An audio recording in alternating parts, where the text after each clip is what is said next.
Hello दोस्तों, स्वागत है आपका मेरे YouTube चैनल पूजा पाठ में। दोस्तों, आज मैं आपको सोमवार व्रत कथा सुनाने जा रही हूँ।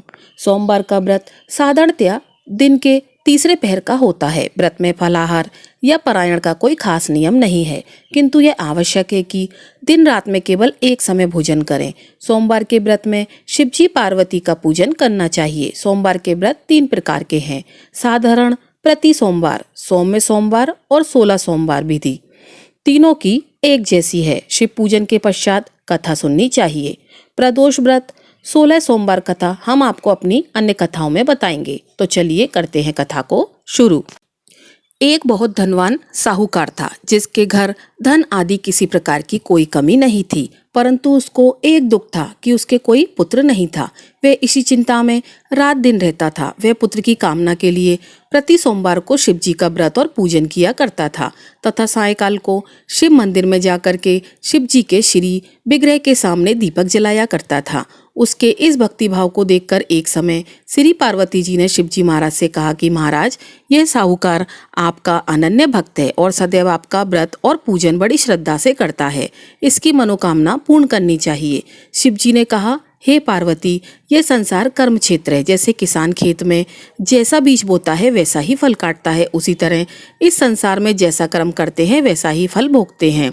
पार्वती जी ने अत्यंत आग्रह से कहा, महाराज, जब यह आपका अनन्य भक्त है तो इसको अगर किसी प्रकार का दुख है तो आपको अवश्य दूर करना चाहिए, क्योंकि आप सदैव अपने भक्तों पर दयालु होते हैं और उनके दुखों को दूर करते हैं। यदि आप ऐसा नहीं करेंगे तो मनुष्य आपकी सेवा तथा व्रत क्यों करेंगे? पार्वती जी का ऐसा आग्रह देख शिवजी महाराज कहने लगे, हे पार्वती, इसके कोई पुत्र नहीं है। इसी चिंता में यह अति दुखी रहता है। इसके भाग्य में पुत्र ना होने पर भी मैं इसको पुत्र की प्राप्ति का वर देता हूँ, परंतु यह पुत्र केवल 12 वर्ष तक जीवित रहेगा। इसके पश्चात वह मृत्यु को प्राप्त हो जाएगा। इससे अधिक मैं और कुछ इसके लिए नहीं कर सकता। यह सब बातें साहूकार सुन रहा था। इससे उसको ना कुछ प्रसन्नता हुई और ना ही कुछ दुख हुआ। वह पहले जैसा ही शिवजी महाराज का व्रत और पूजन करता रहा। कुछ काल व्यतीत हो जाने पर साहूकार की स्त्री गर्भवती हुई और 10वें महीने उसके गर्भ से एक अति सुंदर बालक की प्राप्ति हुई। साहूकार के घर में बहुत खुशियां मनाई गईं, परंतु साहूकार ने उसकी केवल 12 वर्ष की आयु जान कोई अधिक प्रसन्नता प्रकट नहीं की और ना ही किसी को भेद ही बताया। जब वह बालक 11 वर्ष का हो गया तो उस बालक की माता ने उसके पिता से विवाह आदि के लिए कहा, तो वह साहूकार कहने लगा कि अभी मैं इसका विवाह नहीं करूंगा, अपने पुत्र को काशी जी पढ़ने के लिए भेजूंगा। फिर साहूकार ने अपने साले अर्थात बालक के मामा को बुलाया और उसको बहुत सा धन देकर कहा, तुम इस बालक को काशी जी पढ़ने के लिए ले जाओ और रास्ते में जिस स्थान पर भी जाओ यज्ञ करते और ब्राह्मणों को भोजन कराते जाओ। वे दोनों मामा भांजे यज्ञ करते और ब्राह्मणों को भोजन कराते जा रहे थे। रास्ते में उनको एक बड़ा शहर पड़ा। उस शहर में राजा की कन्या का विवाह था और दूसरे राजा का लड़का जो विवाह कराने के लिए बारात लेकर आया था वह एक आंख से काना था। उसके पिता को इस बात की बड़ी चिंता थी कि कहीं वर को देख कन्या के माता पिता विवाह में किसी प्रकार की अड़चन पैदा ना कर दें। इस कारण जब उसने अति सुंदर सेठ के लड़के को देखा तो मन में विचार किया कि क्यों ना दरवाजे के समय इस लड़के से वर का काम चलाया जाए। ऐसा विचार कर वर के पिता ने उस लड़के और मामा से बात की तो वे दोनों राजी हो गए। फिर उस लड़के को वर के कपड़े पहना तथा घोड़ी पर चढ़ा दरवाजे पर ले गए और सब कार्य प्रसन्नता से पूर्ण हो गया। फिर वर के पिता ने सोचा कि यदि विवाह कार्य भी इसी लड़के से करा लिया जाए तो क्या बुराई है। ऐसा विचार कर लड़के और उसके मामा ने कहा, यदि आप फेरों और कन्यादान के काम को भी करा दें तो आपकी बड़ी कृपा होगी और मैं इसके बदले में आपको बहुत कुछ धन दूंगा। तो उन्होंने स्वीकार कर लिया और विवाह कार्य भी बहुत अच्छी तरह से संपन्न हो गया। परंतु जिस समय लड़का जाने लगा तो उसने राजकुमारी के चुंदड़ी के पल्ले पर लिख दिया कि तेरा विवाह तो मेरे साथ हुआ है, परंतु जिस राजकुमार के साथ तुमको भेजेंगे वह एक आंख से काना है और मैं काशी पढ़ने जा रहा हूँ। लड़के के जाने के पश्चात उस राजकुमारी ने जब अपनी चुंदड़ी पर ऐसा लिखा हुआ पाया तो उसने राजकुमार के साथ जाने से मना कर दिया और कहा कि यह मेरा पति नहीं है, मेरा विवाह इसके साथ नहीं हुआ है, वह तो काशी जी पढ़ने गया है।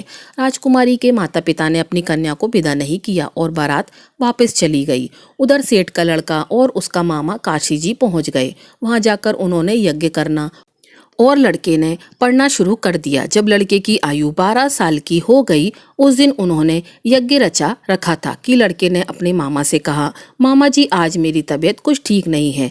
मामा ने कहा, अंदर जाकर सो जाओ। लड़का अंदर जाकर सो गया और थोड़ी देर में उसके प्राण निकल गए। जब उसके मामा ने आकर देखा तो वह मुर्दा पड़ा था, तो उन्हें बड़ा दुख हुआ और उन्होंने सोचा कि अगर मैं अभी रोना पीटना मचा दूं तो यज्ञ का कार्य अधूरा रह जाएगा। अतः उन्होंने जल्दी से यज्ञ का कार्य समाप्त कर ब्राह्मणों के जाने के बाद रोना पीटना आरंभ कर दिया। संयोग बस उसी समय से पार्वती जी उधर से जा रहे थे।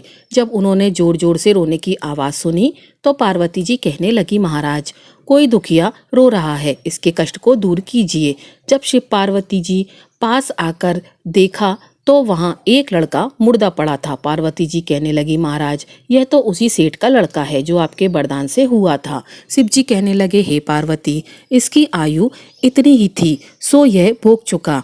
तब पार्वती जी ने कहा, हे महाराज इस बालक को और आयु दो, नहीं तो इसके पिता माता तड़प तड़प कर मर जाएंगे। पार्वती जी के बार बार आग्रह करने पर शिव जी ने उसको जीवन वरदान दिया और शिव जी महाराज की कृपा से लड़का जीवित हो गया। शिव पार्वती कैलाश पर्वत पर चले गए। तब वह लड़का और मामा उसी प्रकार यज्ञ करते तथा ब्राह्मणों को भोजन कराते हुए अपने घर की ओर चल पड़े। रास्ते में उसी शहर में आए जहाँ उसका विवाह हुआ था। वहाँ पर आकर उन्होंने यज्ञ आरंभ कर दिया तो उस लड़के के ससुर ने उसको पहचान लिया और अपने महल में ले जाकर उसकी बड़ी खातिर की। साथ ही बहुत दास दासियों सहित आदर पूर्वक लड़की और जमाई को विदा किया। जब वह अपने शहर के निकट आए तो मामा ने कहा कि मैं पहले तुम्हारे घर जाकर खबर कर आता हूँ। जब उस लड़के का मामा घर पहुंचा तो उस लड़के के माता पिता घर की छत पर बैठे थे और यह प्रण कर रखा था कि यदि हमारा पुत्र सकुशल लौट आया तो हम राजी खुशी नीचे आ जाएंगे,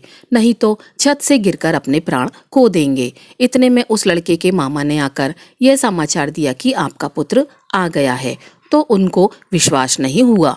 तब उसके मामा ने शपथ पूर्वक कहा कि आपका पुत्र अपनी स्त्री के साथ बहुत सारा धन साथ लेकर आया है। तो सेठ ने आनंद के साथ कहा, उनका स्वागत किया और बड़ी प्रसन्नता के साथ रहने लगे। इसी प्रकार से जो कोई भी सोमवार व्रत को धारण करता है अथवा इस कथा को पढ़ता या सुनता है उसकी समस्त मनोकामनाएं पूर्ण होती हैं। बोलिए शंकर पार्वती की जय। अगर आपको हमारी वीडियो अच्छी लगी हो तो वीडियो को लाइक कीजिएगा और चैनल को सब्सक्राइब कीजिएगा। आपका दिन शुभ हो।